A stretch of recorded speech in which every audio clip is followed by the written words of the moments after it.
Sabe, a gente gosta de achar que é bom em ler as pessoas, né? Totalmente, a gente se orgulha disso. Aquele olhar meio de lado, um gesto rápido, um sorriso que não chega nos olhos, a gente acha que pega tudo. Peguei no pulo, né? Exato.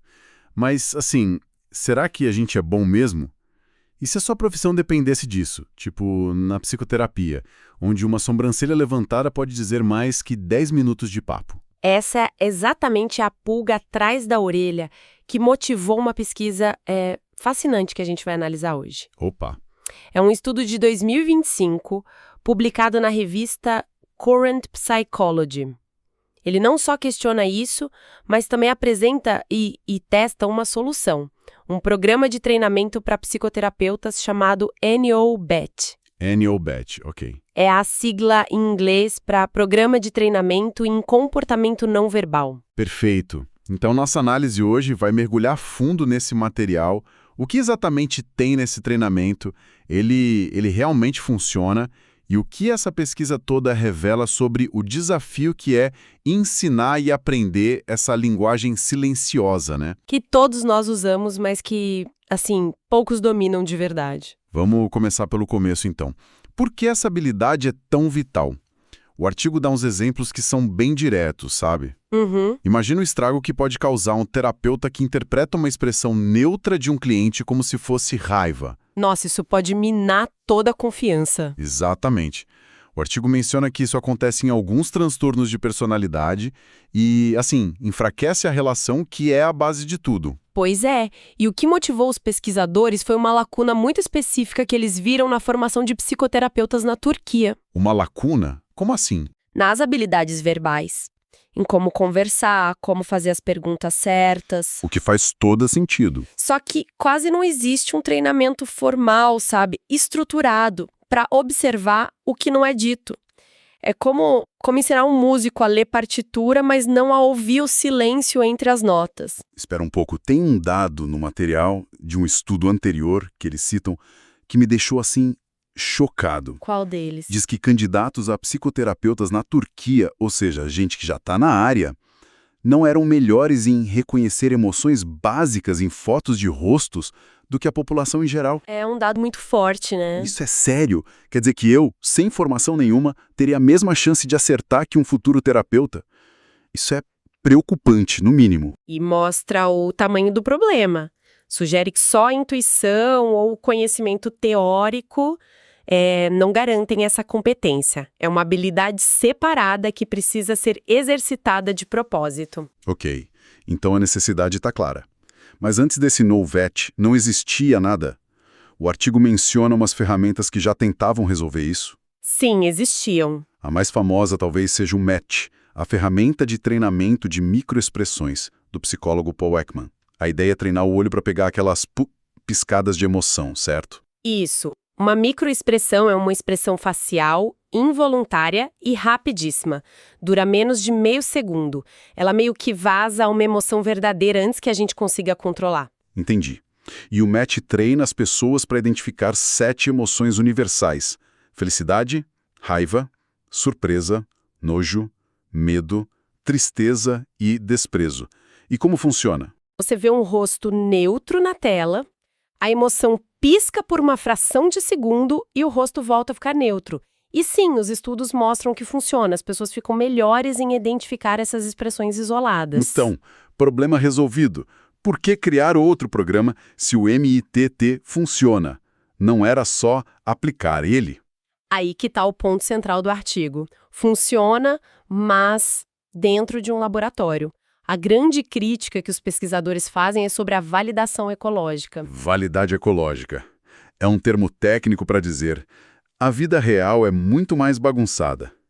No consultório ou numa reunião, ninguém parte de um rosto perfeito e neutro, mostra a emoção e volta para o neutro. Faz todo sentido. É muito mais comum a pessoa estar, sei lá, sorrindo e por uma fração de segundo vazar uma expressão de tristeza por cima daquele sorriso. Exatamente. A microexpressão não aparece no vácuo. Ela aparece em cima de outra expressão. O exemplo que eles dão do sorriso social para esconder irritação é perfeito. O MET não te prepara para isso. Certo. E a crítica vai ainda mais fundo. Essas ferramentas como o MET têm uma visão de túnel, focam quase que exclusivamente no rosto. Mas e o resto? O tom de voz, os gestos. Pois é, e o tom de voz que de repente fica mais agudo, os ombros que encolhem. O artigo argumenta que o verbal e o não verbal são inseparáveis. Raiva não é só uma testa franzida, pode ser uma voz alta e gestos rápidos. Focar só no rosto é como tentar entender uma música ouvindo uma única nota. Entendi. Então, se as ferramentas antigas olhavam para uma peça do quebra-cabeça e de um jeito meio artificial, qual foi a grande sacada desses pesquisadores? O que o Nobet faz de tão diferente? A mudança de filosofia é a chave. Eles se baseiam numa ideia da teoria da probabilidade chamada probabilidade epistêmica. Opa, nome complicado.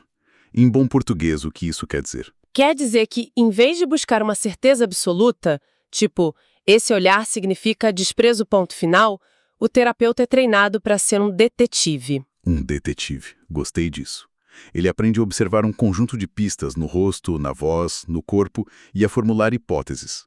Algo como, dado o olhar baixo, o tom vacilante e a pausa que ele fez, a probabilidade dele estar sentindo vergonha é alta. É trocar a intuição por análise de dados em tempo real. Nossa, isso é uma mudança de mentalidade enorme.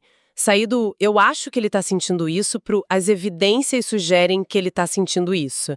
E como eles estruturaram o treinamento para ensinar essa mentalidade? Eles dividiram o NOP em 3 módulos muito lógicos. O primeiro é o módulo teórico, é o alicerce, a base. Isso.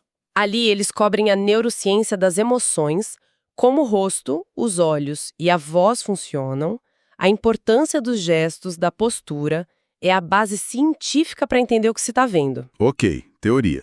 Mas só teoria não adianta, tem que ir para a prática. Exato. Por isso, o segundo é um módulo de habilidades. Aqui o foco é 100% prático. É menos sobre o que é e mais sobre como ver. Eles usam vídeos, exercícios, tudo para treinar a observação das expressões, não só no rosto, mas na voz e no corpo todo. É hora de afiar as ferramentas, então. Isso. E o terceiro módulo, claro, é onde tudo se junta. É um módulo de interpretação. A síntese. Precisamente. É aqui que a mentalidade de detetive entra em ação. Os participantes aprendem a pegar tudo o que observaram, juntar as peças e formular hipóteses, sempre pensando no contexto. O objetivo não é só identificar uma expressão de desprezo, mas entender o que ela pode significar naquele momento dita por aquela pessoa sobre aquele assunto. A estrutura parece incrivelmente robusta no papel. Mas a grande questão é essa. Essa teoria toda sobreviveu ao contato com a realidade? Eles testaram isso, né? Como foi o experimento? Sim, e foi um desenho experimental bem rigoroso. Pegaram 46 psicoterapeutas, dividiram em 2 grupos.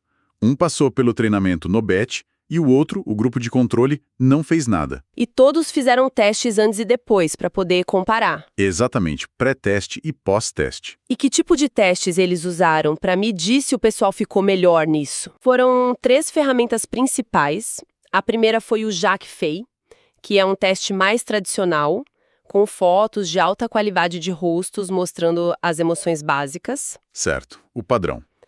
Depois, usaram o MOERT, um teste em vídeo criado por eles mesmos, muito mais próximo da vida real, para avaliar o reconhecimento de expressões mais rápidas, mais naturalistas. Vídeos, isso já soa bem mais desafiador.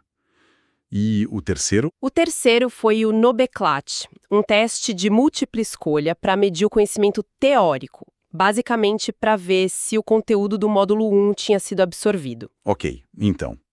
Hora da verdade. Depois disso tudo, os resultados apareceram?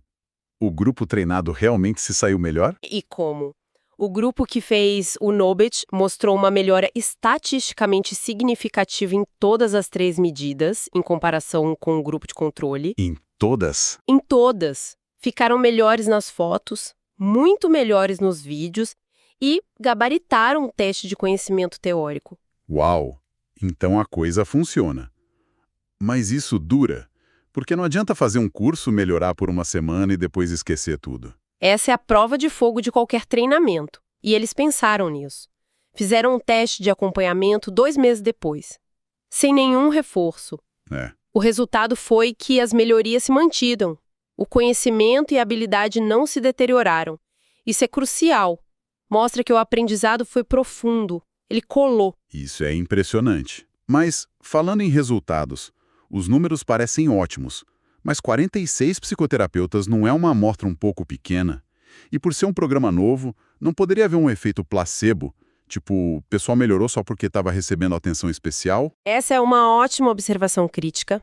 A amostra não é gigante e os autores reconhecem isso como uma limitação, sugerindo pesquisas futuras com grupos maiores. Certo. Quanto ao efeito placebo, o fato de terem usado um grupo de controle ativo, que também fez atividades, ajuda a mitigar isso. E a melhora específica no conhecimento teórico é mais difícil de ser explicada só pela motivação, né? Mas sim, é um ponto válido a se considerar. Ok. Mesmo com essas ressalvas, os dados são fortes, mas números são frios. E as pessoas por trás dos números? O que os próprios terapeutas sentiram sobre o treinamento? O estudo foi nessa parte qualitativa também, né? Sim, e essa é talvez a parte mais rica do estudo. As entrevistas com os participantes revelaram 4 temas centrais. O primeiro foi sobre as características do programa em si.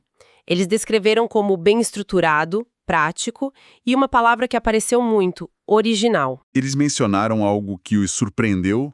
Alguma crença que foi derrubada? Muitos. Uma psicoterapeuta disse que o treinamento a fez perceber que muitos clichês sobre sinais de mentira estão completamente errados. Tipo, não olhar no olho? Exatamente essa. Muitas vezes é o contrário. A pessoa que mente faz um esforço extra para te encarar. O programa ajudou a substituir esses mitos por observação baseada em evidências. Interessante. E isso teve algum efeito neles mesmos? Eles começaram a se autoanalisar mais? Você tocou exatamente no segundo e terceiro temas que surgiram. O segundo foi a contribuição para a análise do comportamento dos clientes. Eles passaram a valorizar mais o contexto, a basear as interpretações em dados, não em achismos. E o terceiro? Foi justamente esse que você mencionou, a contribuição para a autoconsciência. Foi um grande momento ahá para muitos. Uma participante relatou que depois do treinamento começou a notar padrões na própria voz durante as sessões, como pausas e hesitações, e a refletir sobre o que isso comunicava. Que incrível! O treinamento vira um espelho. E o último tema, imagino, foram sugestões para o futuro. Eles gostaram tanto que queriam mais. Exatamente. O quarto tema foram as sugestões. E foram bem enfáticas. Pediram que o treinamento fosse incluído nos currículos de psicologia, que fosse expandido para outras profissões, direito, comunicação. E, sim, pediram mais exercícios e até uma versão avançada do programa. Você consegue nos dar um exemplo concreto, uma história de dentro do consultório que ilustre como isso mudou a dinâmica de uma sessão? Tem uma anedota de uma das entrevistas que é perfeita. Uma terapeuta descreveu uma sessão com uma adolescente. A garota falava sobre um rapaz e tentava manter uma postura de "sou forte, não ligo". A fachada. Isso, mas a terapeuta, agora com o olhar treinado pelo Nobet, percebeu a vergonha e a paquera misturadas no olhar baixo e rápido da menina. Uma observação sutil que durou um instante. Algo que antes talvez ela não pegasse. Ela mesma disse isso, que antes do treinamento provavelmente teria passado batido. Mas ao notar aquele sinal, ela conseguiu entender a dinâmica real do que a adolescente estava sentindo. É um detalhe que pode mudar todo o rumo da terapia. Uau! Se a gente conecta todos esses pontos, a conclusão principal do estudo fica muito clara. A habilidade de ler o comportamento não verbal não é um dom inato. É uma competência que pode ser sistematicamente ensinada, treinada e aprimorada.